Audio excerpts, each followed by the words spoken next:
Hey, good evening, everybody. How you doing? Okay, this is take two. My name is Carvel Bailey, and this is Life and Basketball, where we combine both life and basketball, bring them together, and we just talk about it. Talk about hoops, talk about life, talk about individuals. So, without further ado, I don't want to waste any time. I'm gonna let Facebook do what it do, but we're gonna get started. Again, coming to you live right now from the Bless the Ball Studios in Chicagoland, Illinois. I am your host, Carvel Bailey, and I have a special guest with me today. As with all of my other guests thus far, individuals that I bring onto the show have a special place in my heart. And once I kind of get through those individuals, then I will just bring on just other great basketball minds. But for the first 10 shows or so, I wanted to bring on those people that have helped me in some form of fashion. And so, again, this is Life in Basketball. What we do is we take real life situations and we bring in basketball and we think about and we talk about how those two work together with some type of synergy, and so that you can be able to learn. So the show is being sponsored by Bless the Ball Skill Development Academy. We are a year-round skill development company where we help and we service individuals mentally, physically, socially, emotionally, psychologically, spiritually, all through the vehicle of basketball. And the show is also being sponsored by one of my greatest accomplishments of today, understanding life through the game of basketball. Because again, this is what we talk about. When you can bridge the two, basketball and life, then it helps you to understand both a little bit better. And so this is my book. Great book is not going to teach you how to shoot a jump shot, but it is going to teach you how to be a better individual, a better leader, a better coach, all right, even a better parent of a player, so that you can understand maybe what the coaches is thinking about, some of the things that coaches have to deal with, or just any leader have to deal with, as well as it will help basketball players to be able to understand maybe why your coach isn't doing exactly what you want him or her to do. So it's overall great book for leadership. So without any further ado, I want to introduce to some and present to others my man, Tim Anderson. Coach, how you doing, man? I'm good. How you feel? I'm doing great, man. I'm doing great, man. You know, we've been trying to get this set up for a while now, and I know, you was in your, transition, making a couple life changes, and as everybody can see, by your shirt, you've taken on a new employment. We'll get to that later, but I'm just happy and thankful that I have you on the show, so that you can just give us your, I want to be able to talk to your basketball mind and just you as a person. So can you just let us know a little bit more about Tim Anderson, not only the coach, but the person? They kind of, but actually, I'm pretty, I'm kind of different on the court. On the court, I'm more fiery. I'm more, energetic.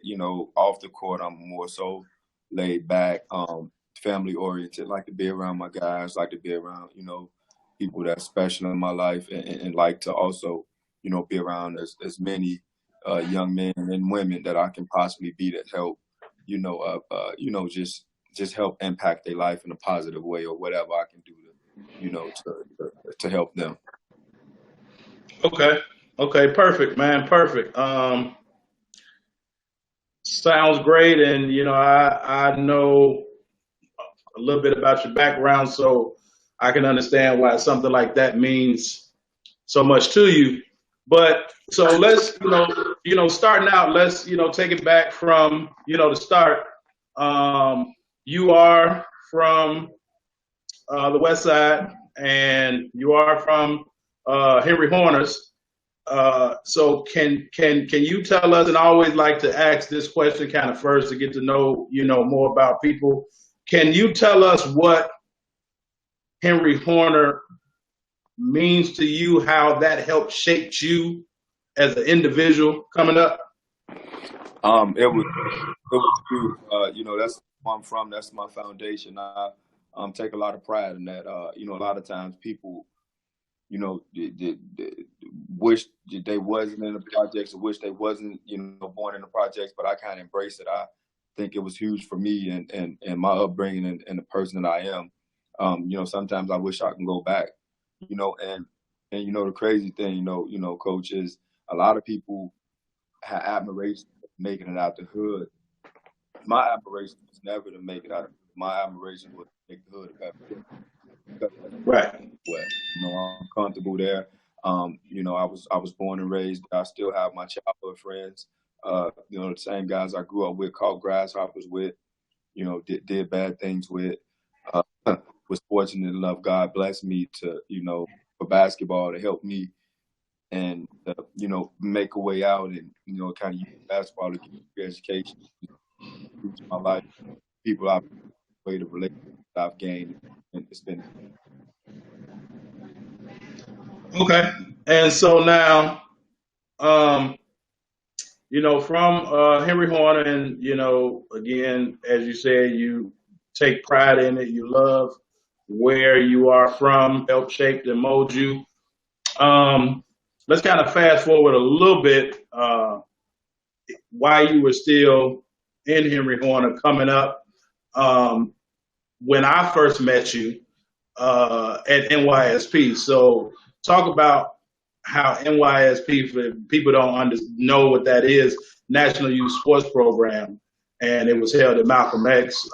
Can you talk about, well, first, can you talk about what your teacher or your dean, Mr. White, how he helped you, just if it was from a confidence, from a discipline level, and then him bringing you to NYSP and you being a part of NYSP, for so long, how programs like that also helped you? Man, it was tremendous. First of all, a guy like me, a kid like me, to be able to get out of the constant struggles, the constant everyday life, and to see and meet other people that look like where I wanted to be. So for me to meet someone like you that was well dressed, nice haircut, great smile, and can play basketball, that was like huge. And you kind of gravitate to those type of people. We didn't get a lot. We didn't get a chance to go out to projects as much. A lot of people didn't want us around. Certain places didn't go as a whole.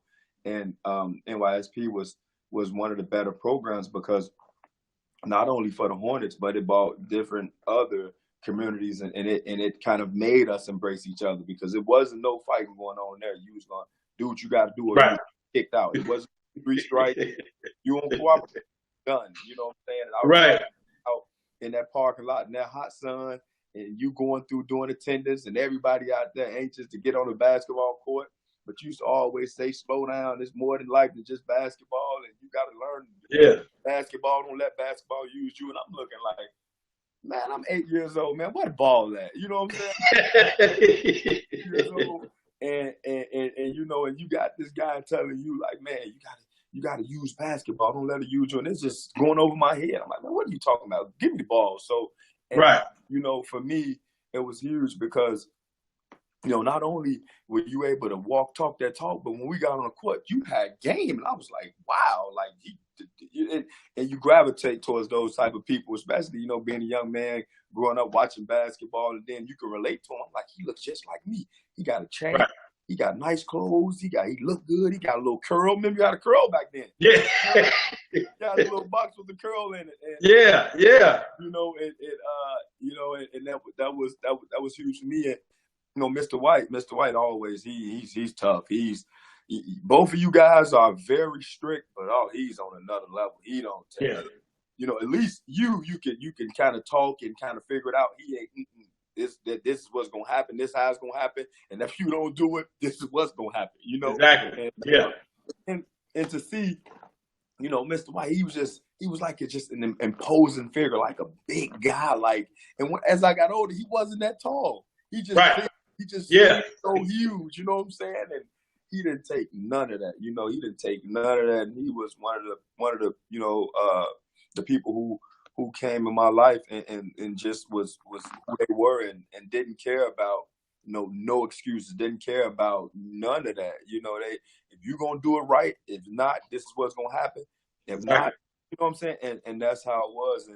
And a lot of times, for us, where we came from, man, it was, that type of stuff is needed, because a lot of times you get to sneak through the cracks, you get to finesse and do certain things, but when you he wasn't for none of that. Yeah, man, and you actually said a lot there, but one thing is, would you tell them again, man? People for some reason just like when I let them know that I don't do it like I used to do it, but I can still do it, and I have done it. Like people don't understand that. You know what I'm saying? Like chubby or not chubby, but I've always been a competitor, and that is, things that I learned from people like Mr. White or Dan Davis or, Bogan, James Bogan, all those individuals that played a part, Coach Grapes and, like all of those people that just, my dad made us mentally tougher. And so that just made me a better competitor. So regardless how because, obviously in the morning we'll shoot around and, you can't let the campus beat you because, you will never live it down. And then when it was time to play, because remember back then, Mr. White would go get the guys from the projects to come and play the staff, you know what I'm saying? And it used to get heated in there, you know what I'm saying? And, but yeah, no. So, I just want the people to understand, I showed them my Michael Jordan picture a couple weeks ago, but yeah, I used to do it, man. And I mean, still do, but you mentioned something about Mr. White, and I actually, it's in the first chapter of my book. And just about coaching styles. And so Mr. White was, basically like the commander, like he was the type that it's going to be done this way. Everybody in this straight line, everybody walking with the right foot first, left foot, and it's different coaching styles. And as I've gotten older, I've understand, the commander, the transformative, the coach that, and I, always talk about, like Lou, Coach Adams from Orr. Lou is one of those tough coaches, but like Lou don't really matter if they, he don't really care if they wearing blue shoes or if they wearing white shoes. He just wants them to come out and win. So you have different coaching styles, but at the end of the day, the whole point is to get people, to be better individuals and to understand life better. So, that's the same, that's the one thing that I wanted, to point out, from all the things that you said. Plus, y'all didn't get a chance to get out the Hornets, a lot. But it took somebody like Mr. White, even though he was your teacher, but he saw something in you guys. And so, like now, our generation, I personally think like we failed, say the younger generation, because, we don't necessarily make them do things or, it's a little bit different. Back in the day it was always do what I say, not as I do. But now you got so many people, they all doing the same things. So it's harder for the youth to really listen to what they saying because, they following what they doing. You know what I mean? Do you agree with that or? I strongly agree. I think,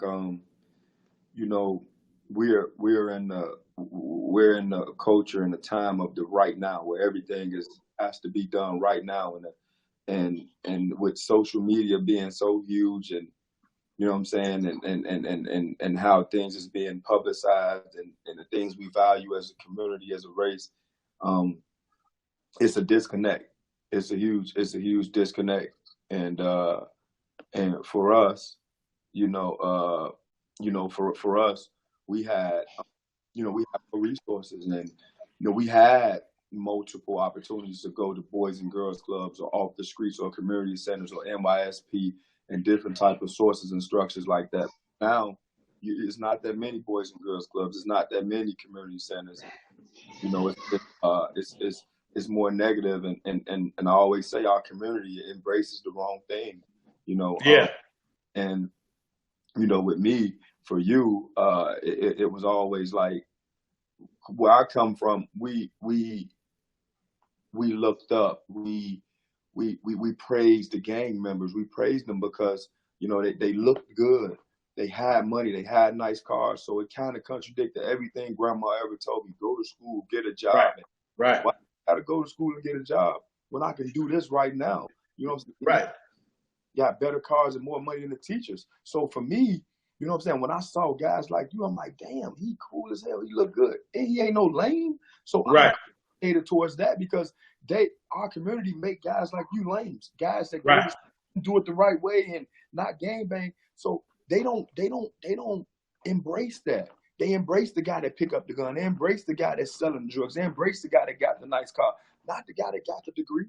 You know, Right. so it's a whole disconnect. And for me, to have the opportunity to be able to be in the shoes that you did, I've always looked up to you. And even when I was in Malcolm X, when I heard you was going for the position, I couldn't wait to go talk to the powers that be. You know what I'm saying? And I mean, Right. he's an outstanding person.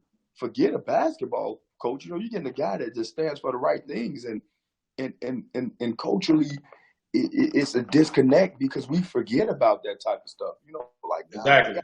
younger guys, they want to be gang members, and we can't blame them because look what's on TV. You know, look at those guys and look at the gangster movies and look at the guys in our community. So that's what's happening. A guy like you, that's an entrepreneur, that's a black man with an education, that's been everywhere in this world. Don't nobody want to be you. Right. Right. Crazy. So for me, it was like, no, I want to be that because he cool as hell and he ain't no lame. Like he got his stuff. So you have to make those choices. And like I said again, though, coach, just you know how it is, man. You know the guys they got money, they got the girls, they got the cars, they ain't go to school, so they skip so many steps to get ahead of the process. When a guy like you have to work. You didn't have the money like that. You didn't have all the pretty girls. You didn't have that. So don't be like you. You know what I'm saying? Yeah. Nobody pushed that. Nobody pushed. You know, do that make sense? Yeah. No, I mean it perfectly makes sense, especially, you know, the state in which we're in now, with just how things is, you know, is you know, as a dean, you know, when I was at Orr, you know, or even when I used to work at the alternative school, you know, as a mentor, I used to always tell, you know, the young people, even some of my basketball players, say like the things that y'all see as normal is really abnormal to us. You know what I'm saying? And the things that's normal to us is abnormal to y'all. So it is a disconnect, you know, but again, I think my generation, you know, kind of failed them because, you know, even as my, you know, one of my big brothers, Otis, said, you know, stop talking about y'all Project Boys. You know, they made us tough. And that's what, like, you know, Otis was my counselor, you know, when I was coming up, you know, him and, you know, Reese Carter and all of those guys, you know what I'm saying? Like all those guys stayed on us, you know, and it was no quitting. And so the same thing that they did to me outside in the hot weather, you got to run around the big parking lot and just things to make you mentally tougher.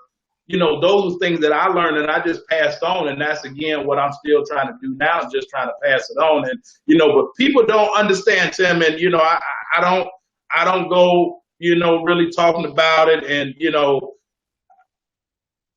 people don't know you was my first point guard. Like, you know, I mean, it ain't nothing to go around flaunting and talking. But, like, they really, like, you know, people don't understand that, like, I've been doing this. That was like 1990. That was in 1993. I mean, I've been doing this for 24 years. So it's not really a player I haven't coached, worked with, tried to recruit, that played for me, or just tried to offer some genuine advice to. You know, like, it really ain't a whole lot of people, west side, south side, suburbs, that I haven't been blessed to be able to touch. You know, but you know, that's the thing. People don't really know it. You know, that, like, hey, you know, I guess I'm showing my age, you know, because you know, a father, you know, a nice husband, everything. But, like, you was my first point guard. You know, I want everybody to understand that. Tim was my first point guard because as a little 8-year-old, I'm like, man, this dude is tough. And So if it's playing 5-on-5 or the really, the 10 year olds playing 11-year-olds, because mind you, you had to be 10 to be in the program. You was 8, you know what I'm saying? So that says something about you mentally as a person anyway. And then it also says something that you wanted something more, because Mr. White didn't, you know what I'm saying? Either you had to ask Mr. White or he had to ask you, but you still wanted to take it upon yourself. Yeah, let me try something new instead of being back there, with everybody else your age. You was like, no, I'm going to be gone. You know what I'm saying? Taco too, the same way. It was like y'all just wanted more. You know what I'm saying? And you said something that kind of clicked in my mind, and I don't know what generation, what was the huge gap, but what I've learned, and to, like, for me, I want to do what you guys done for me. Like, you gave me a lot of information. Well, you didn't give me no money. You gave me a lot. Right. You might have bought me something when I was thirsty, or bought me food, but you gave me knowledge. And a lot of times, our older guys are like dying with that. Like, when I die, I ain't leaving nothing. I'm gonna give as much as I'm gonna leave as much on this earth. I'm gonna tell as many people. If I know how to fix a car, I'm gonna teach them how to fix a car. If I know how to coach, how to do something, you know what I'm saying? I'm going to make sure I share that, because when I leave here, I have nothing with me. When I die, I want to be like just holding all this information. I want to be able to. I ain't got nothing left. I'm giving it all. Empty. And I don't know where that disconnect was. I don't know where it was, because I think you guys did a great job, because you always to show me, Tim, no, stop. You can't do that. You can't run in a hole and try to split two people. You're going to take, that's going to be a charge. And little small stuff, Tim, you can't do that. You can't bring the ball down and shoot it as a point guard. I remember you telling me that, because I didn't know I'm hooping. Right. But just knowledge, just knowing, and just being able to teach and being comfortable with who you are. And a lot of us are insecure with who we are. So exactly. I think that's a big thing too. And like I said, Coach, we got to do a better job, man. You see the state of what's going on, especially just talk about what's going on yesterday with Lefty doing one of the biggest things that happened for Chicago basketball. And we, the kids show out like that. That's crazy. Yeah. That's crazy. Yeah. And the atmosphere and the platform that Lefty has put together, with some people along, just to showcase Chicago basketball, and you got people acting that way. You know what I'm saying? Like, yeah. And that's crazy to me. You know what I'm saying? That's crazy. And it's crazy to everybody, but they don't think it's a problem. They think that's okay. No. They think that's okay. And that disconnect is crazy. Like, and I'm blessed. You know what I'm saying? Like, I'm from the projects. I got it tatted on me. I got multiple degrees. I've been blessed to be able to help people through relationships and right. people like yourself just giving me knowledge, because a lot of times, Coach, people want them to give them money. Like, oh, Coach, give me some money. Give me some money. You ain't giving. I'm gonna give you some knowledge. I'm gonna teach you, read this book. Tim, what about this? Yep. Know this person. And that was like, I didn't understand. Why wouldn't you just give me the money when we was young? Like, just give me what I asked for. And now I get it. You know what I'm saying? I get it. Yeah. And I didn't get it then, and I don't know, and I try to do as much as I can to be influential in my community and everything, man. But it ain't like it used to be, Coach. It ain't like it no more. No, it's totally bad. I personally think, again, with, my company, Bless the Ball, and we're going to talk about yours in a minute, and, the book, Understanding Life Through the Game of Basketball, we offer programs, we offer character development programs. We're a school vendor, CPS vendor, and so we go in and we teach just character development, character education, just things that the same way that, we're just talking of just building, but same things I did with you when you was 8, 9, or 10. But, what I have found out is that we get upset with the youth because they're doing things that we expect them to know better about. But really, they haven't been taught to do or not do. So we're really getting upset at them for doing things that they don't really know is wrong. You know, we would think now, you know, they know damn well they ain't supposed to be doing this, but in actuality, who's taught them? Do you understand what I'm saying? Like, so if they haven't been taught that, now we running on a, you know, hamster wheel because we're upset, but who's taking the time to really teach them you're not supposed to do this? And as you said, because they're so inundated with the music, with the TV shows, with the movies, you know, and with the neighborhoods. So that's all that they're seeing. So they're being taught again that abnormal is normal, and we need individuals like you, me, or, you know, Lefty, whoever, to be able to do kind of basically the same thing like, you know, Coach Tree did back in the day. Even though, hey, look, you know, he was letting them play. If you act a fool, you know, it couldn't happen. You know, so we have to do a much better job of that. But now, you know, and I'm actually supposed to have Lefty on the show probably after you. But you got a chance to play in the United Center. And I've never really talked to you about this because at that particular time, I probably hadn't seen you in maybe 5 or 6 years. And I was actually working for Will and Stents as a Orange Jacket. And we worked the city championship. And y'all lost to Morgan Park. Do you still think about that game, man? Of course, man. Of course. It was a huge opportunity. It was an opportunity that we let, you know, get away. We beat Morgan Park 3 times that year. We beat them in the Chicago State championship. We beat them at home. We beat them in the Centurion Classic championship. Wow. Of course, I did. I feel like, you know, opportunities like that, you always get a chance to look back on and you want to, you know, relish those moments. And we didn't get the job done, man. I could have did a better job. I got a technical foul, right. You know, and it was we couldn't get it done, man. Right. Hey, Randall, man, I'm sorry. Randall asked why did I have to go there, but I actually, you know, I didn't really get a chance to watch the game because, again, I was working Orange Jackets at that time, but it was special to me because you was on that team with Crane, you know, you and Will, but the Demetrius Jones played for Morgan Park. And remember, y'all were in NYSP together.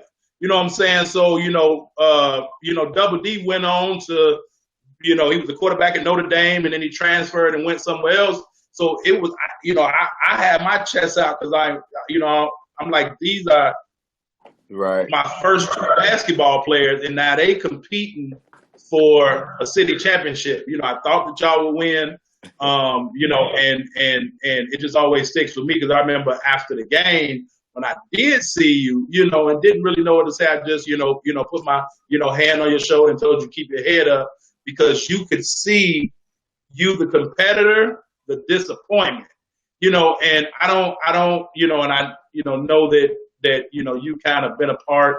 I don't necessarily knock AAU as much as I used to. When I was coaching high school, they come back with bad habits, and I gotta, you know, unteach and reteach. You know, but with AAU, a lot of times, one of the issues that I have now is that you may have kids and or coaches that don't really take every game seriously because you got another game, you know, but when you lost that game and, you know, I mean, we talked about it, I think me and Tracy really talked about it the other day, you know, when we came up, even when y'all came up, you know, you was trying to win every game you've had because there was no telling when you was going to be to get back on the court.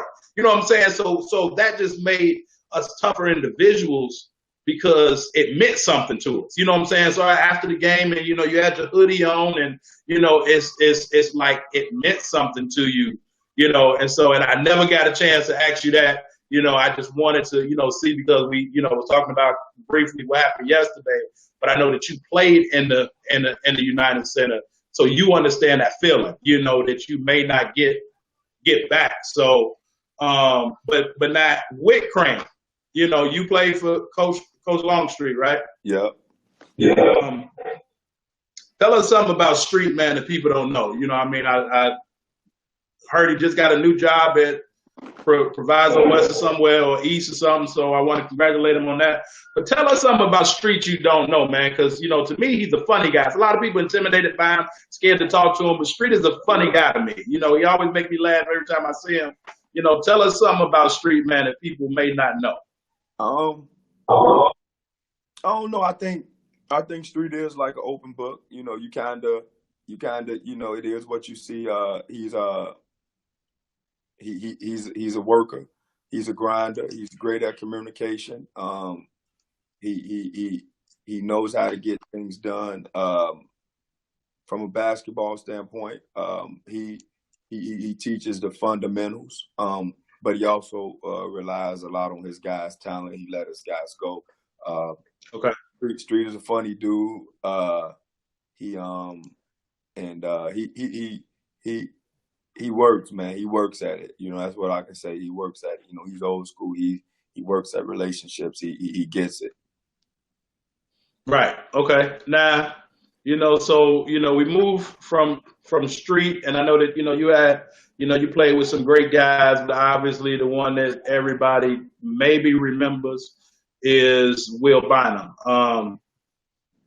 How was it? And people may look at Will now, but how was it like y'all was almost like Zeke and Joe Dumars. You know what I mean? Y'all were the backcourt, and it's just something about one being teammates, but it's something about being in a backcourt with somebody because it's on y'all back, and as you say, and the Street kind of let y'all go, and I know that's why you and Will are like brothers to this day, but like, what did Will bring out in you, and what do you think you brought out in Will? First, that dude, something else, man. Blood can't make us no closer. You know what I'm saying? That dude right. is something else. I tell him every day to this day, the same thing that makes you good, Will, it makes you bad. He is so stubborn, but it makes him so good. Like, he works but like, I have never been around nobody that works that hard. And once he believes in something, I don't care what it is, he gonna go make it happen. You know what I'm saying? That stubbornness got him to the point where he was one of the better guards in the league. And holistically, man, that's my brother, man. I love that dude to death, man. Right. He a different cat. But his work ethic separates him. He made me believe, and I tell him to this day, when I came with Will and when we started to play, he made me understand that it's going to take a lot to get to this league. And I don't know if I'm cut out to make it to the league because this dude wanted to be in the gym 3-4 times a day, wanted to run outside the track. He didn't really care about girls like that. I'm like, man, we like rock stars in high school. We got to take advantage of this opportunity to get some girls. Will didn't care about that stuff. Like, he really didn't care. Like, all he cared about was keeping the guys close, getting in the gym as much as possible, and winning. You know what I'm saying? And he welcomed me because I was one of the best guards on the west side, if not the best guard. So you got a guard coming from the south side. I was ready to get out of there. We would say, man, right, we're gonna play together. Like, we could do this together. Like, and he made me feel a sense of welcoming. I mean, like, even though it's my school, but you get a talent like Will, you want to go have your own team. But the things that I think that Will made me understand is how to love your teammates. Like, Will really, he's like that. Like, he loves his teammates, and I think for me to him was just competing every possession because I wasn't giving up an inch. Like, he was one of probably the best ball handler that I've ever seen. So. And I've been, like I said, I've had the kitchen sink through at me in practice every day. So these guys, y'all, this is nothing. Ain't nothing that y'all can do that I ain't seen. You know what I'm saying? So I think for him, like, I didn't give up an inch. I mean, it was some practice we fought, like, literally fought like fist fights. Myself and Tony and me and Will, like, we had real fights. But at the end of the day, I wouldn't pick a better person, you know what I'm saying, to be my brother. So he a different cat though, man. He's stubborn. And I tell him all the time, Coach, that makes you good and bad because That dude is a monster with his work ethic. He's a monster mentally. He embraces a challenge. He just embodies like I love him, man. That's my dude. We argue about a lot of stuff, but 95% of the times we agree on a lot of stuff. And and I think me challenging him in life is probably one of the better things for him, because a lot of people don't challenge Will. Okay. Say what he want to say. He don't. Right. Don't nobody really say that. Right. But me, I ain't. I'm gonna tell him how I feel.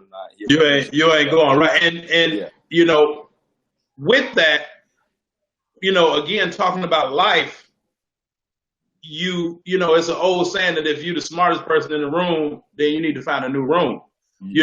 And so, you can't be, if it's coaching or just, in life, you can't be surrounded by a lot of people that's not going to hold you accountable, because what does that say about you? And you kind of said it earlier, self-confidence, lack of, self-respect, things like that. But why do I want to hang around a lot of people that's just going to tell me what I want to hear? Because, Buzz Williams confirmed something for me a few years ago.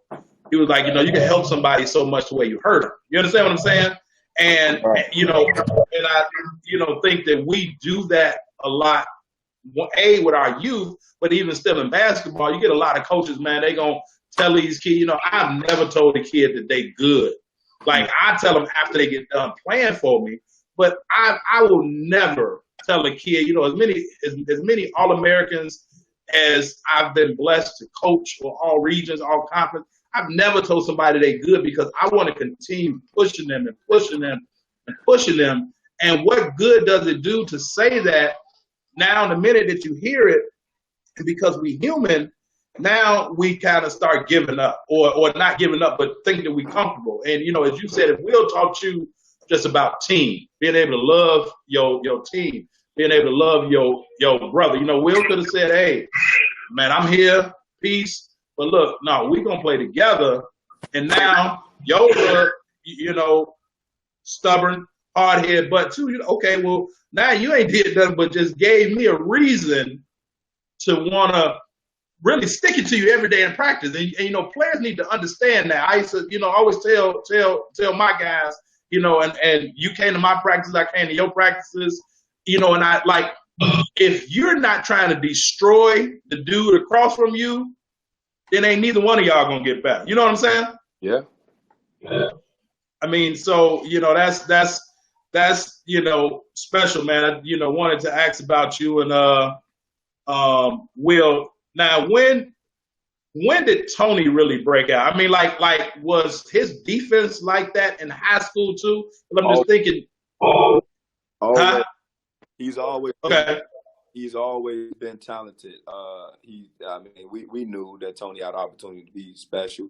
Tony just had to clean up some things off the court, which he did, and he did it tremendously, man. He came a long way, and to watch his maturation as a person, as a friend, it's like, damn, like he come from where we came from, and to know the things that he's been through, and to turn it around and to have created a whole culture in Memphis.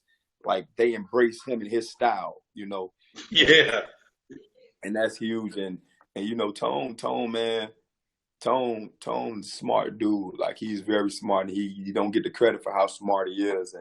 And for me, as a trainer, I watch a lot of basketball, and right. And I break down film. And Tony, if you go to a game, Tony is so well prepared defensively. He knows all the sets. He's calling out the sets, calling out the actions. The play start on the left, but it's going to end on the right. Don't worry. Low right. Right. And if your patient is, if your spacing is poor on defense, he can guard a whole side. He's like Darrell Reeves. He'll shut down corner. You can't even get a ball sometimes on his side of the court. But if you got poor spacing, he can guard three people. Like, he is that good. Like, he's that smart coach, and he's really, like, embodied that. Like, he's not just a guy that's shutting down his guy.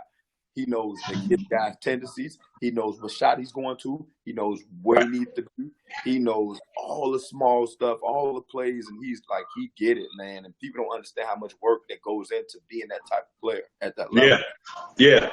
And now, so, you know, Tony goes off, I believe, to Oklahoma State. You know, I mean, he finishes there. You know, Will starts off at Arizona, and then he transfers, go to Georgia Tech.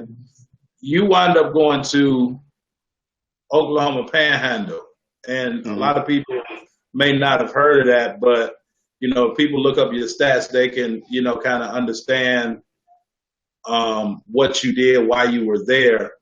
Can you speak on, coming from Chicago, you know, the Horners, going to Oklahoma? How did that change you? Or, you know, I mean, did it change you? Or, I mean, you know, how was that?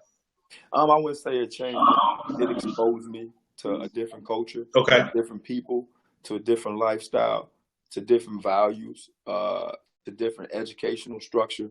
It just gave me different exposure to the way of another side of life, and it was great for me because where I came from, we didn't have that type of opportunity, those resources. It was a small environment, family oriented. It was great because I was able to focus.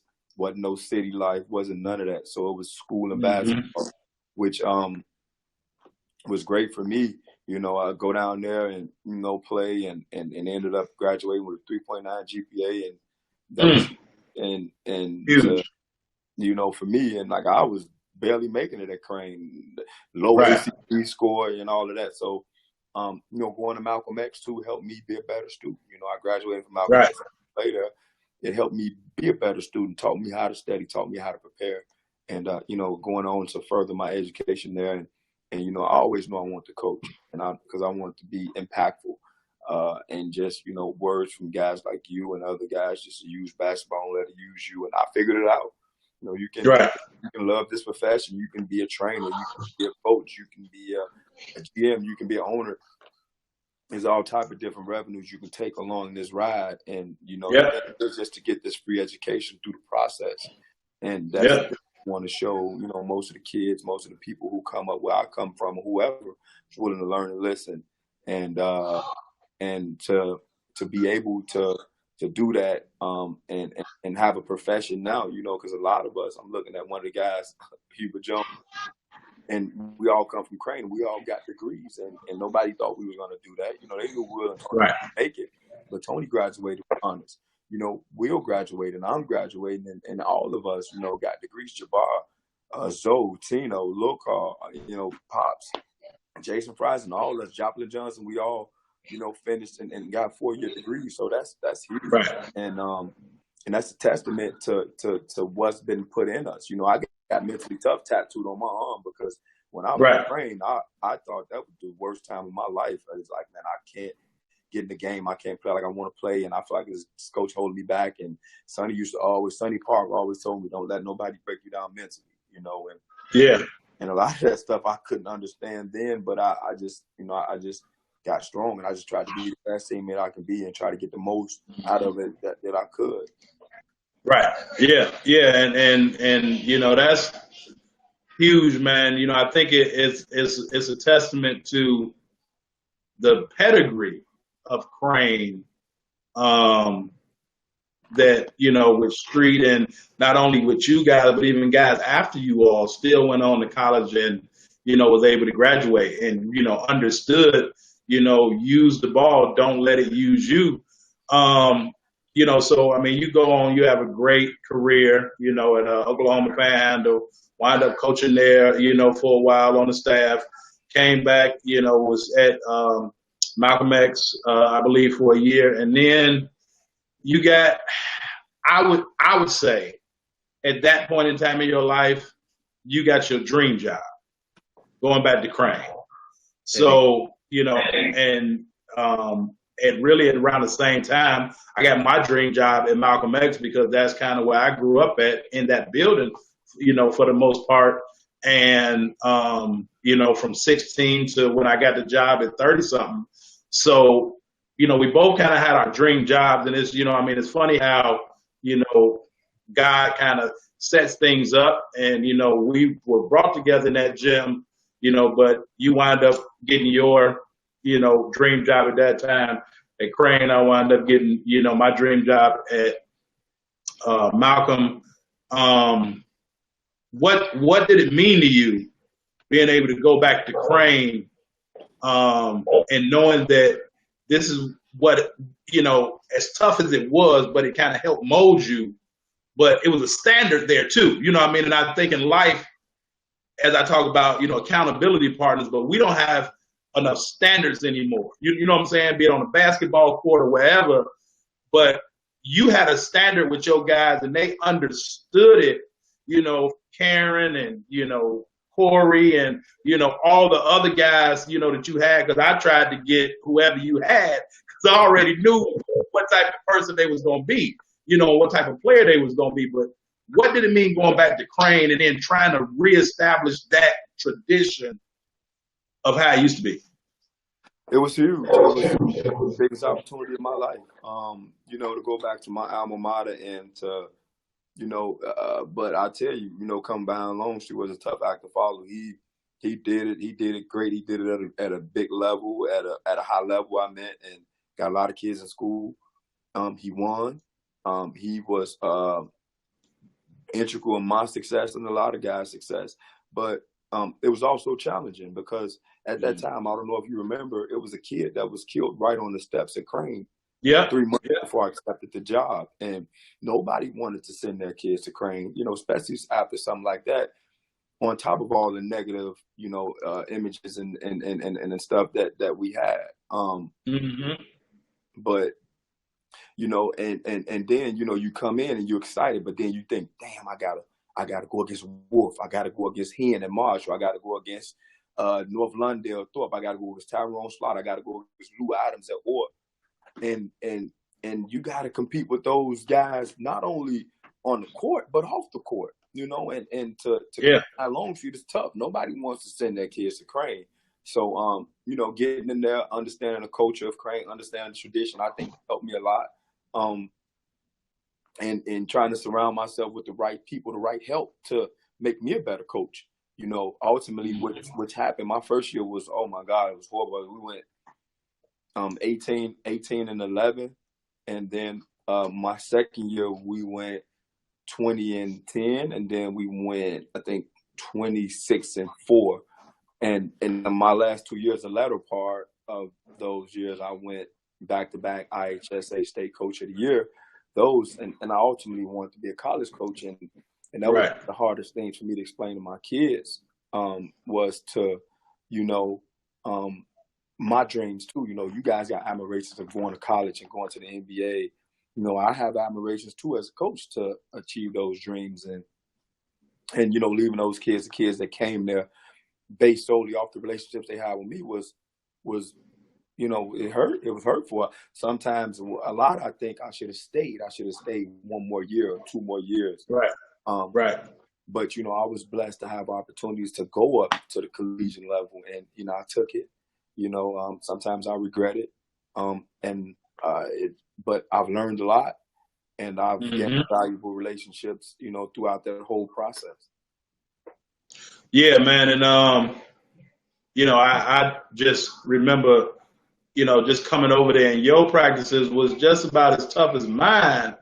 I'm like, man, Tim ain't letting up. But the thing that stood out to me was that you weren't really preparing them for Crane.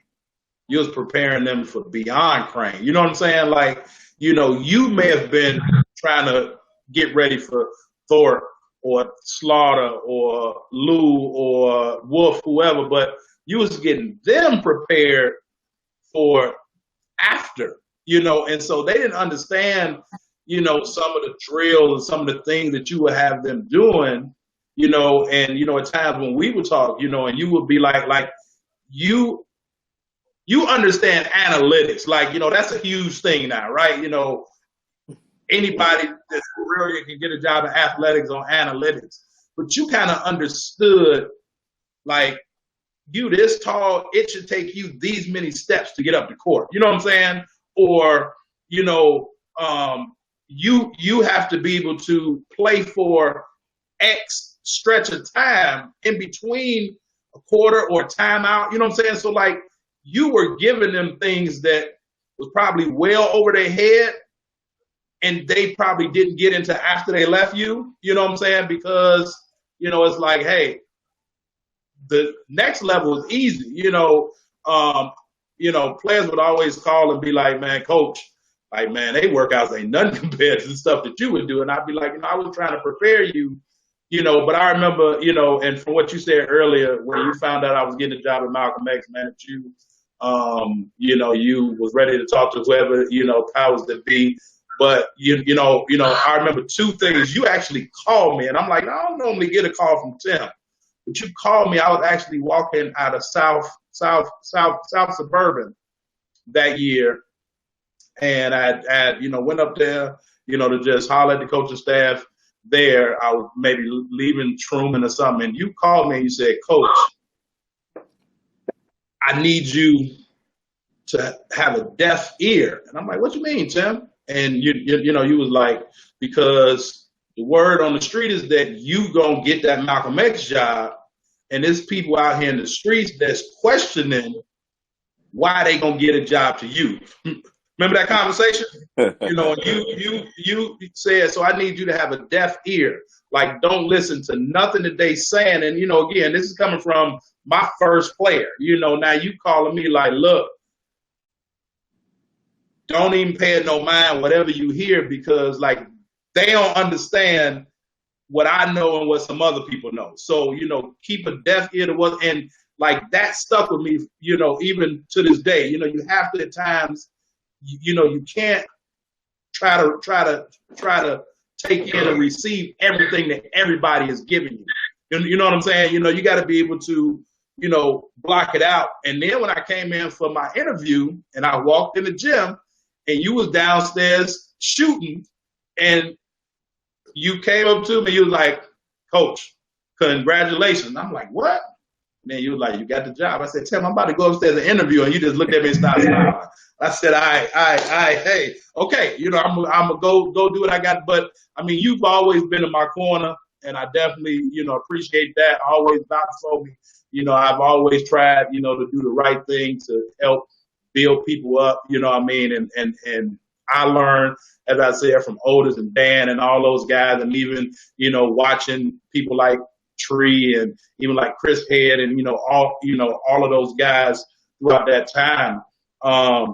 But now you leave and you go to Texas Pan Am, and obviously, you now reach your goal where you want to be.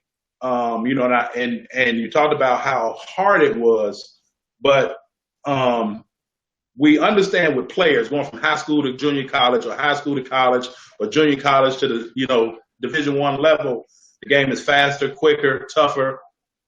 What did it do to you being at Crane for 3 or 4 years, and now going to that Division I level, having to watch film and study and kind of do all the things that you do now, but that was your first time? How hard was that transition?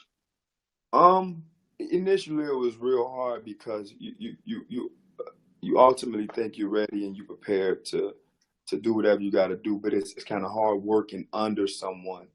And I feel like Coach Marks is probably one of the best coaches that I ever laid eyes on, have been around. He's smart as hell. He's strategic. He works his tail off. He knows his craft. He knows his trade. But for me, coming under, being assistant, I didn't know how to really be an assistant at that level. Right. So it was a learning process, and and just to fast forward it. So now, when I became a head coach, or when I knew what it was. I knew what I wanted from my assistants. I knew exactly what they needed to do. And now, being in this assistant role again, I know exactly what the head coach wants from being a head coach. I know exactly what I need to do. I need to make this easy. I need to do this. I need to take command of this. I need to fall back on this. I need to do that. That transition was a little difficult for me at first. But, he definitely, he molded me and helped me become a better person.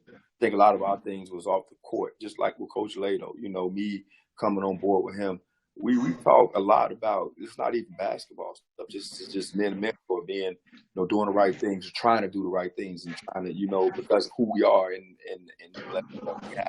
So it was the transition first, and then just learning how to be an assistant, and then have to rely on relationships to get kids out there. Just to call people, text people, continue to work your butt off to try to get kids, and now you got to get kids better. Get them better. Yeah, and you said something powerful, man. And I didn't really understand it until I got to South Sub. And when I first got there, I was a volunteer assistant. Actually, when I finished my master's, when I left Malcolm X, finished my master's, and went back to South Sub, I was a volunteer assistant. Then I wanted to, get back in the game, stay in the game. But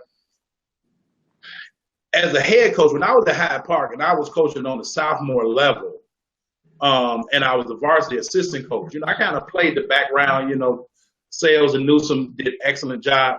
But, and I ran my ship. And there were times where I coached the freshman and the sophomore team at the same time. I ran my ship. But, going back to Will, getting you to understand how to be a team player, coaches nowadays have to understand that you have to learn how to be an assistant coach. Like, it ain't a easy job, and everybody just can't be an assistant coach. It's things that you have to do as an assistant coach that you may not want to do, that you may have to do.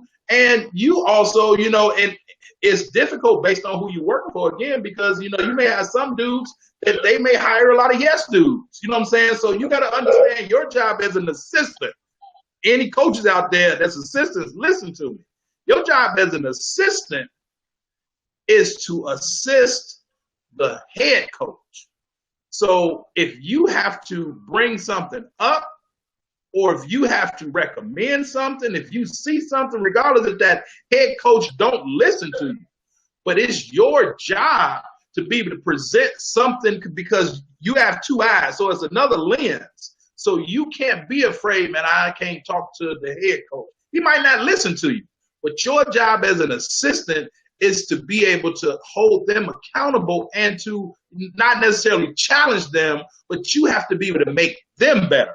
Because as a head coach, and I can speak from a head college standpoint, coach, even though, junior college is not a head coach, my job was to make my assistants and to prepare them to be head coaches. You understand what I'm saying, Tim? Mm-hmm. So as an assistant, you have to be able and willing to kind of go face to face with your head coach in a respectful manner and say, like, this is what I see, or coach, how about this? Or let's try this person.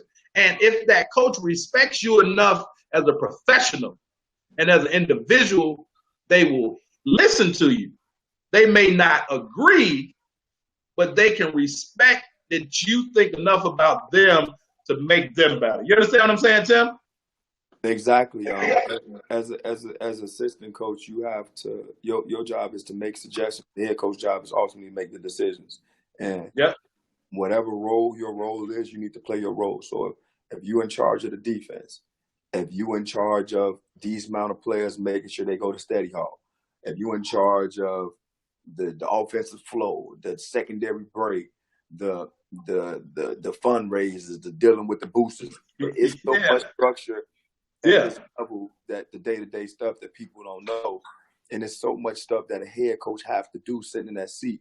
He has about 100 things, at least on the average, coming his way every day that he has to make a decision on. So he has to be the quarterback. He has to delegate. He has to, you do this, you do that.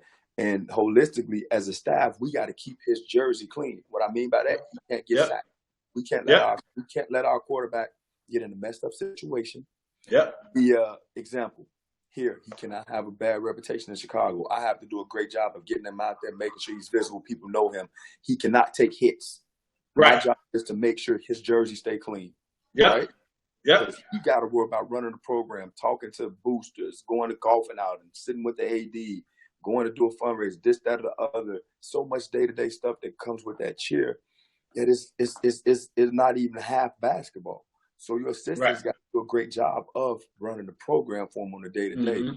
So we all Mm-hmm. got different jobs, different roles. You know, I'm responsible for this amount of players. I got to check on him here. I got to check on him there. On top of recruiting, on top of player development, on top of recruiting our own players. You know, a lot of times people get lost and, oh, we got to get the best players. No, you got to build a relationship with your guys, and you got to make your players the best players.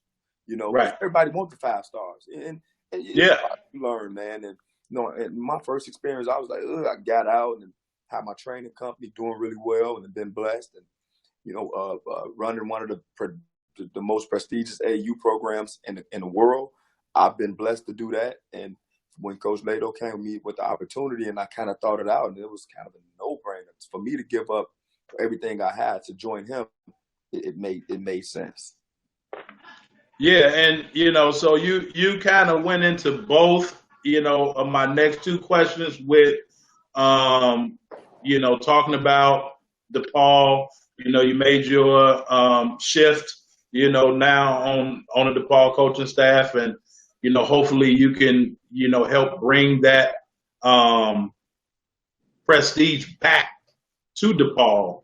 You know, as Tracy and I talked from back in the day with Skip Dillard and all those guys, or even, you know, I mean, people, maybe people my age, I'm not sure people your age, but, you know, back when they had, you know, like Rod Strickland and you know, all of those guys, is, you know, like DePaul was the place to be. And then, you know, Tracy brought it back with Paul and, you know, Q and all of them. So, what do you envision for DePaul basketball, you know, within the next coming years? You know, with the new arena right in the city now, that's huge. We're definitely going to do some things for the CPS kids and the coaches to come out and see the new arena. It's right on 22nd on Cermak in Indiana. Okay. The biggest thing for us is to get better. We have better talent now. We should have a really good year. We should be good this year. We have a tough schedule. We got a good recruiting class coming in. For me, you know, I have a plan, you know, as far as the way to recruit Chicago. I've kind of started in it.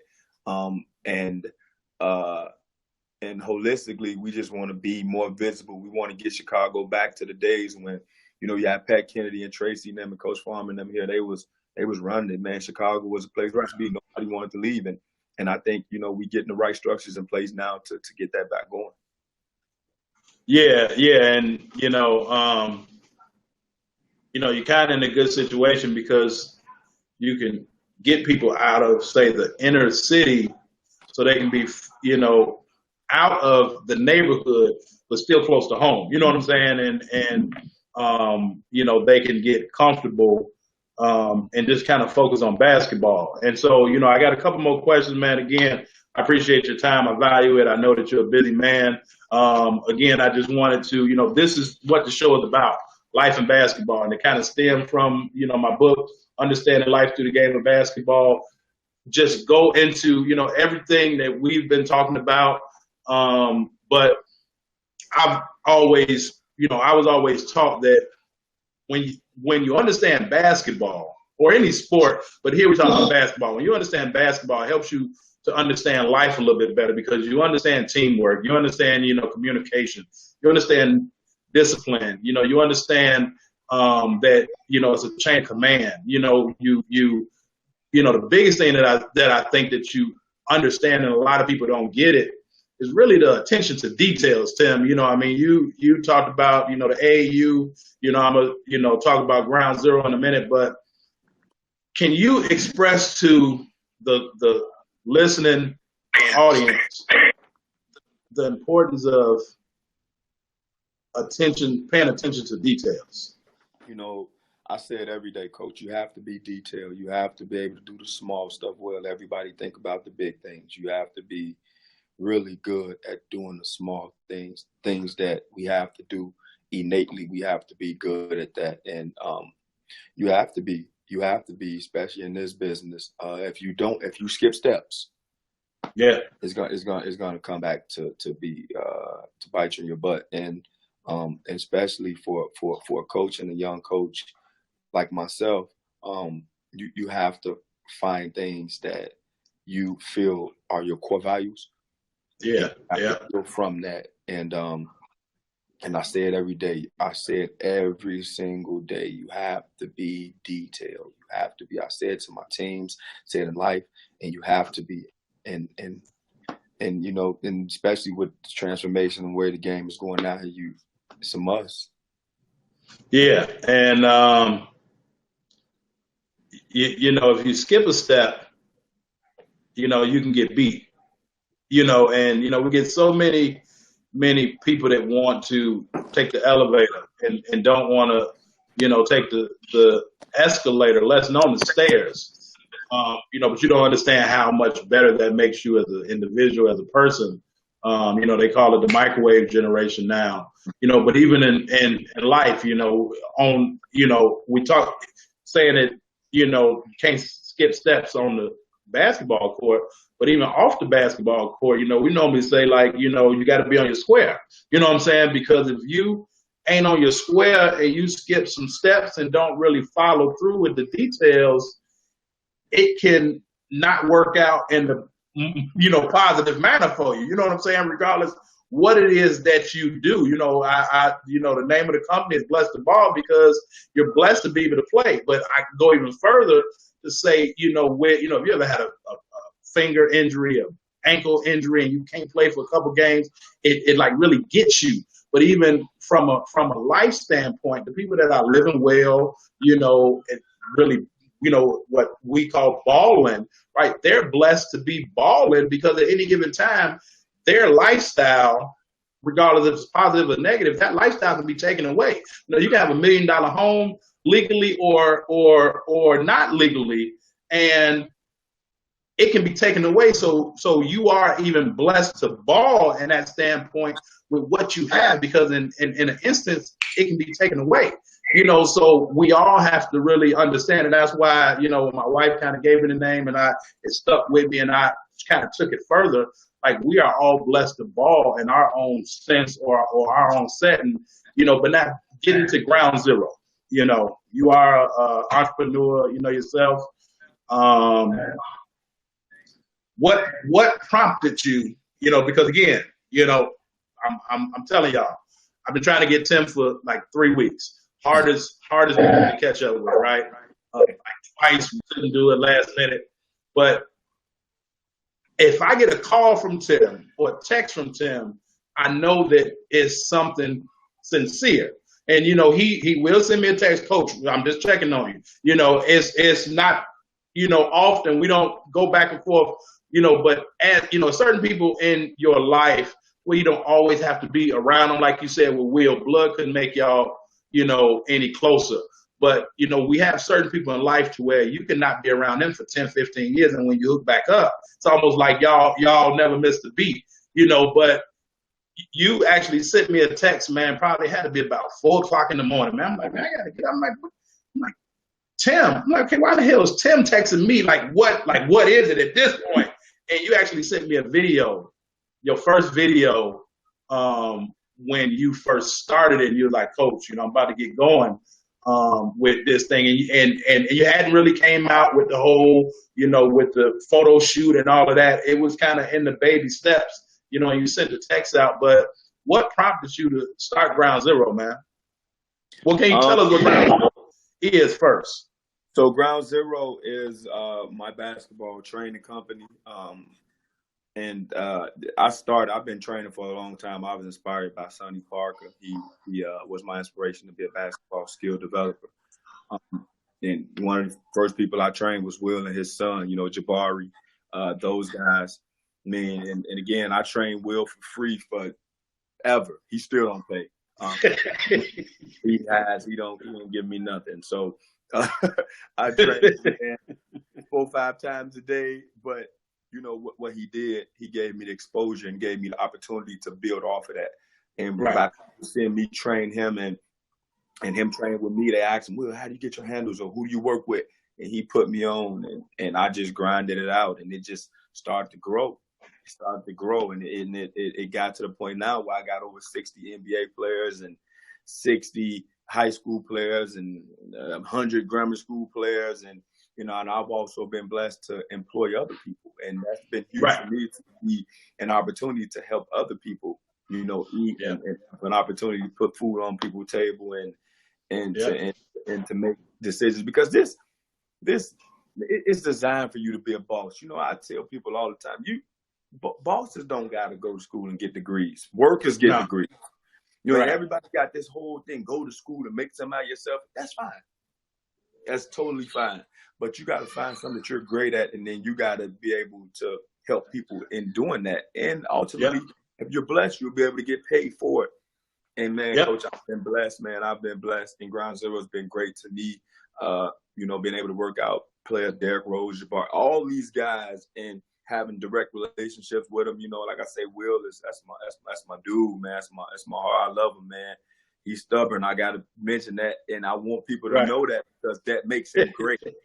That makes him great, and holistically, like, I've been blessed. You know where I came from. You was right in the beginning when it all started. So and for me, one of the biggest things for me was when you walked in to get the interview, you had your suit on and all this and all that. And I'm just looking at my mind, dude, you got the job already. You don't even know.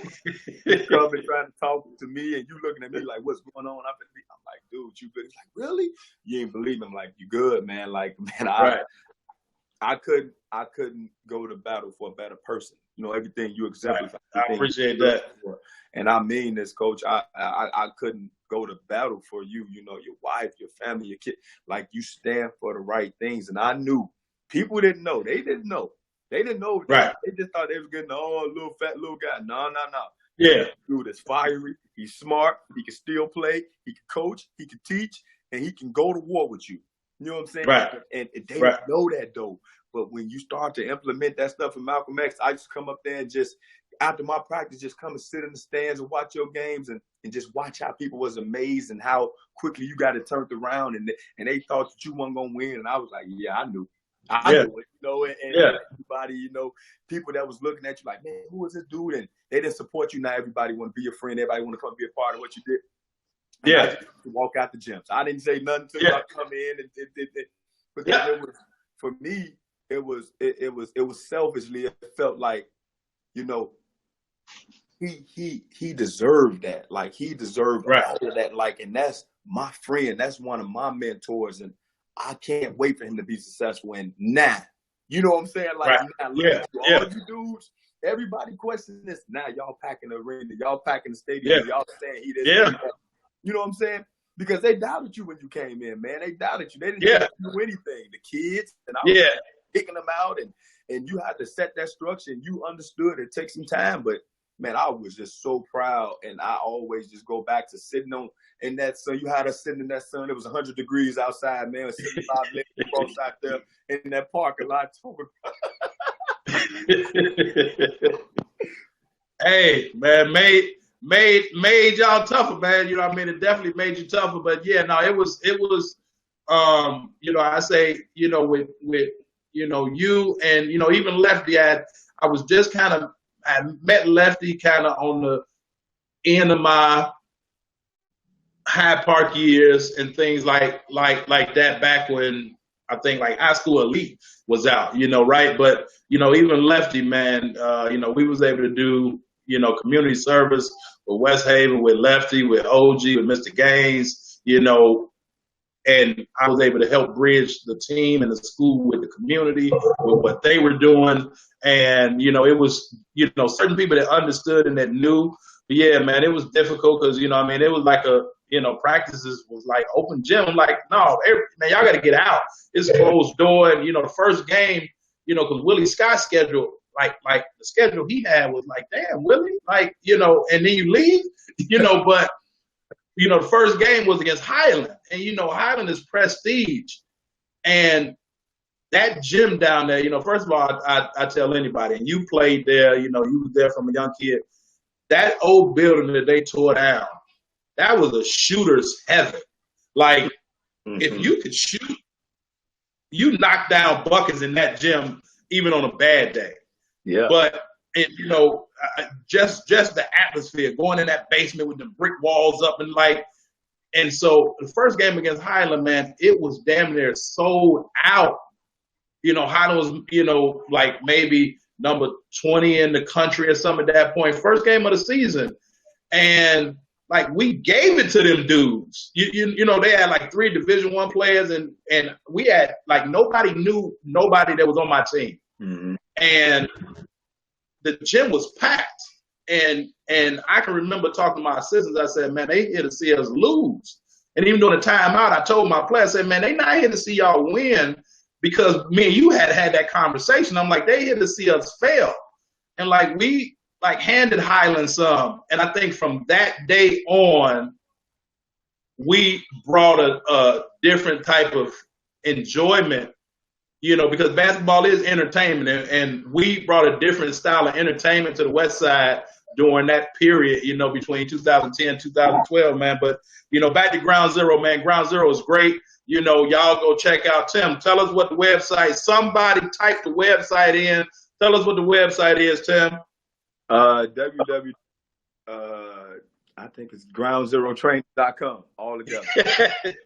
Okay, groundzerotraining.com. Somebody type it in for me, please, and I will post it up. Go and support. Again, this is what this show, not only we talk about life and basketball, but I want to be able to get people to know that that we can come together in the city and the suburbs, the surrounding areas. Me and Willie Harris talked about it. He was on the show, man. Like, you should be able to come together. I'm not afraid to talk about the greatness that you do with your company or somebody else is doing because I'm blessed to be a blessing. So, it's not, Bless the Ball is sponsoring this show and the book and everything, but I want people to understand the good, the good things and the good people that are within the city that can help kind of change. You know what I'm saying? So that's why, I was calling you like, Tim, and it's not really about DePaul, but just about you and what you bring to the city, the things that you do. So, groundzerotraining.com. I'm not sure. Let's see if there you go. Jason, appreciate it, man. Go and check Tim out, man.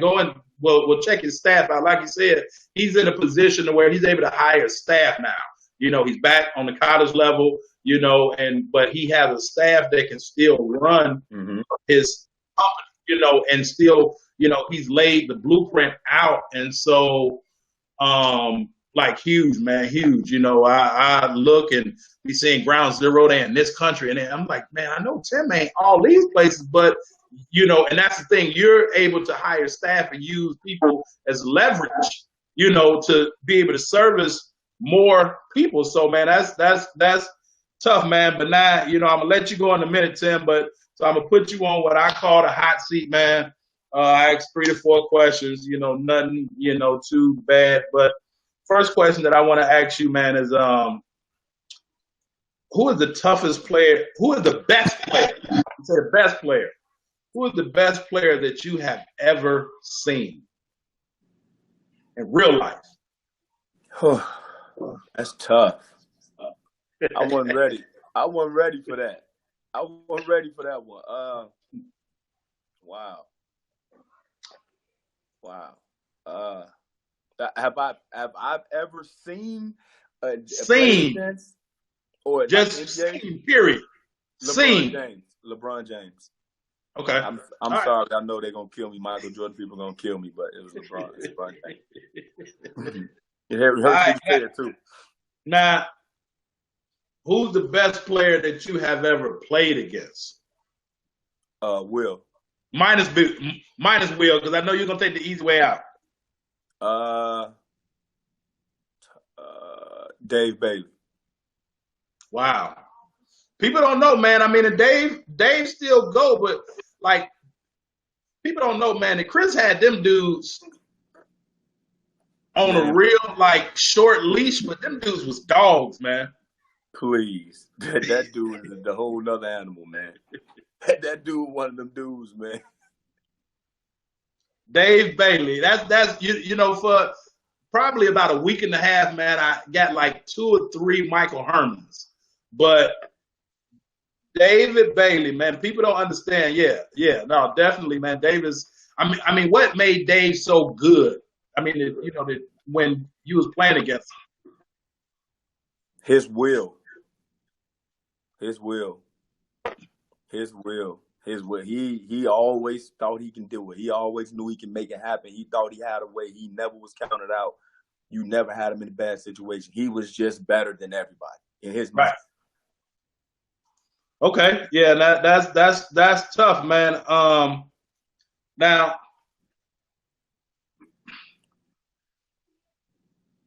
Chicago basketball. I'm not talking about, say, events yesterday or whatever, just Chicago basketball. What would you like to see improve with Chicago basketball? I would like to see it be more teaching down there. We got to get more qualified people to be able to teach the game, be more detailed with it.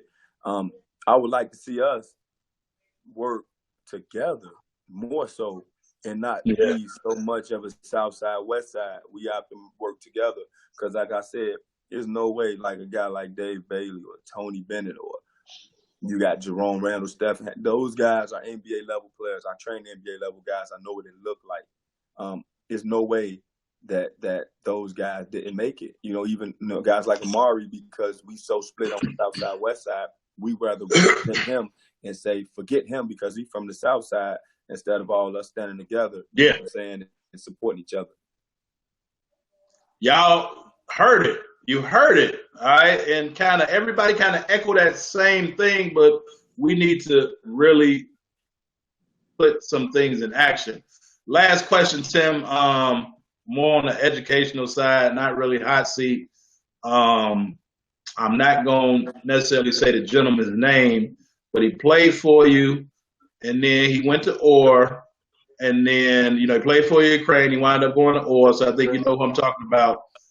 They were playing at North Lawndale one day, and I remember, and I came and I had sat by you, and all the guys from the hood was there, and North Lawndale was making the run, back when they had Demetrius Dortch and Lou Adams and all those guys, like back when Lou had that whip, and this particular kid went up, man, and made a move, and everybody was, oh man, this and that, and you turned to everybody and said, that dude is a pro.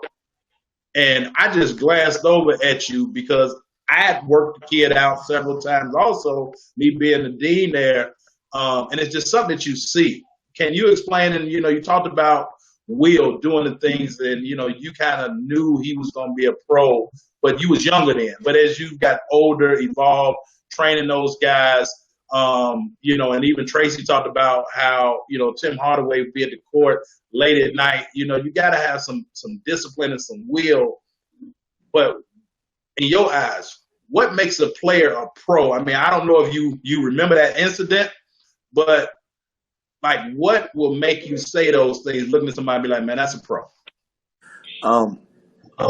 The intangible things you don't know the work ethic.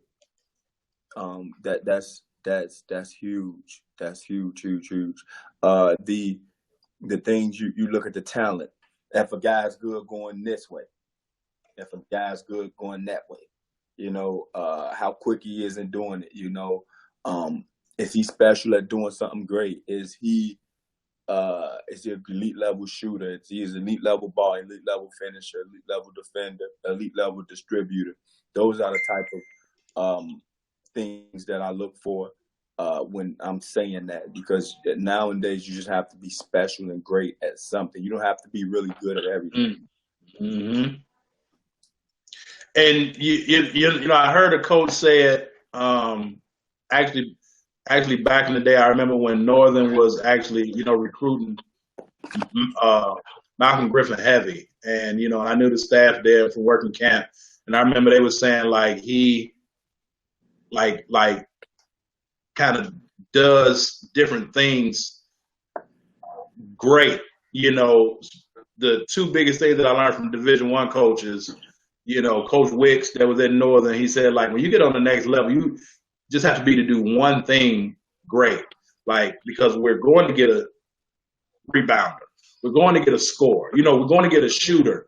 You know, so for the kids that's listening and, you know, may watch the replay or wherever you may catch it at, you know, you have to understand that you have to hone your skills, but you have to be able to do something great. You know, it's good to work on your weaknesses, but you need to improve your strengths too, because if the only thing that you can do is go right, and if everybody know you go right, you better get so good at going right that they can't stop you going right. You know what I'm saying? Like, you have to, you know, spend time going left, but you gotta really get it to where, you know, the old saying is not how many times you get it right, it's how many times can you not get it wrong.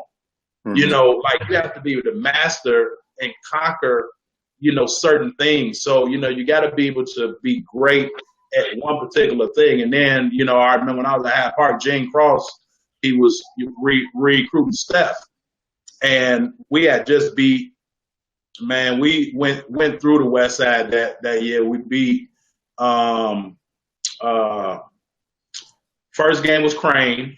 Wound up beating them with Sharon and them. Then we played Farragut with Ewell and Chris and all of them. We actually played them. I think the game was maybe at Farragut. This was like the St. Xavier tournament. Then we wound up playing Western House with Tom, Dre, and all. We played them in the championship. So, like, we went through the West Side, you know, Steph and Marvin and them, you know, rest his soul, Marvin. And so Coach Cross called me the next day, Jay Cross, and he was like, man, he said, that dude plays at one level the whole game. Like, last thing, can you explain that? Because I know in some of the things that you do, I don't want to give away none of your trade secrets, but you kind of emphasize that you know, you can't be up and down. Like, you have to be at elite level for an extensive amount of time. I mean, can in closing, Tim, can you explain that to us? I think the biggest thing is playing this game is confidence. You get confidence from where? Being in the gym, working, you know, working on your craft, trying to be something special at whatever it is, if it's shooting or whatever. And if it's pull-ups, if it's passing, you have to work on it. So that's where the confidence comes from. You got to be in the best shape of your life all the time. You always want to say, I'm in the best shape of my life. Right. And the thing is that people don't understand when a coach is looking at you, they already have their team. They just need you to be able to do something well. Now, if you one of them dudes, you one of them dudes. You know what I'm saying? Right.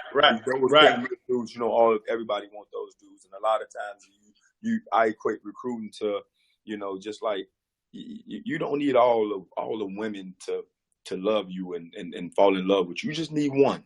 You need one to love you and accept you for who you are. And that's what you roll with, I think, far as recruiting for the kids out there. And then when you develop in your game, you have to work. Like, I always get back to work, because that's going to separate people. A lot of times people, they embrace the things that basketball brings, which is the money, the cars, the girls, the jewelry, that type of stuff. They fall in love with that. It's so easy to fall out of love with basketball and fall in love with the things that come with basketball. So I think that's huge. And, you know, to know how to play the game, you got to know the history. You got to know the amount of work that goes into being. Is no limit to the amount of work that goes into being the best player you possibly can be. Right. Yeah, and, you know, that same way in life, man. You know, you got to push it and get through it. I know it was a question about mentally. Does mental or physical mean more to you? I mean, and we passed due, but I wanted somebody asked that question about somebody having it. Is it more mental or physical? Because I personally think it's more mental. Of course, it's more mental. You have to be mentally tough. The game is mental. You know, you think, you can do some things physical. You can shoot it, you can run, you can jump, you can do all those things. Yeah, that's a physical trait. But mentally now, the way the game is designed, it's coaches here every day that's trying to stop you from getting to where you want to get, and coaches just trying to make you uncomfortable. So now, where's your mental toughness to fight through that? You know, Right. where's my mental toughness to do exactly what coach say do? Where's my mental toughness to, if I deviate, if I mess up, I'm willing to accept that. Where's my mental toughness when I'm not getting back on defense? Me being coachable with my guys, my players, my teammates, and my coaches. The mental part is huge. You know, it's huge. Is it the physical part? You're blessed to be able to do that. But a lot of guys dominate the game like John Stockton and Karl Malone. They play from the neck up. Yeah. Yeah. Neck up. Yeah. You know, so yeah, it's a no-brainer. And that's easy. Yeah, dominated, man. Well, Tim, I definitely appreciate your time. Again, my good people, Ground Zero Training, go check it out. Go and check out. It's in the city now, brand new building, all Blue Demons. I have nothing more. Go check it out because you're supporting Tim Anderson, trying to bring Chicago basketball back to the ball. So go check them out. Coach, do you know when y'all open up? We open up November 22nd, first game in the new arena versus Notre Dame, number 19 in the country. So it's going to be rocking. I suggest you be there because that atmosphere is going to be crazy. We got a lot of stuff planned for you. Maybe give you a little inside chance to rapper. So, you know, it's going to go down. Hey, now y'all heard it here first on Life and Basketball. He gave you some tidbits. November 22nd, get out there, new arena. I'm pretty sure it's going to be a dog and pony show. But again, you there to support one of your own. You know, born and bred and raised in Chicago. Tim, I'm so proud of you, man. I tell you all the time, people make Facebook posts here and there. You know, you got your Pelly on in high school or something, man.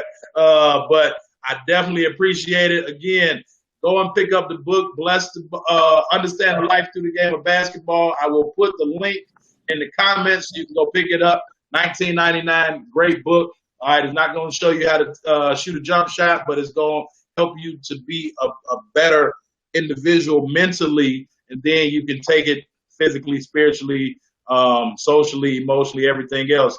Tim, again, man, I thank you for everything. You know, I know it's time to leave the office, and you'll probably be back, you know, early again because you're always humping. I thank you, man. Chicago, thank you. You know, you make us proud, and I definitely holler at you on the other side, Tim. I appreciate it.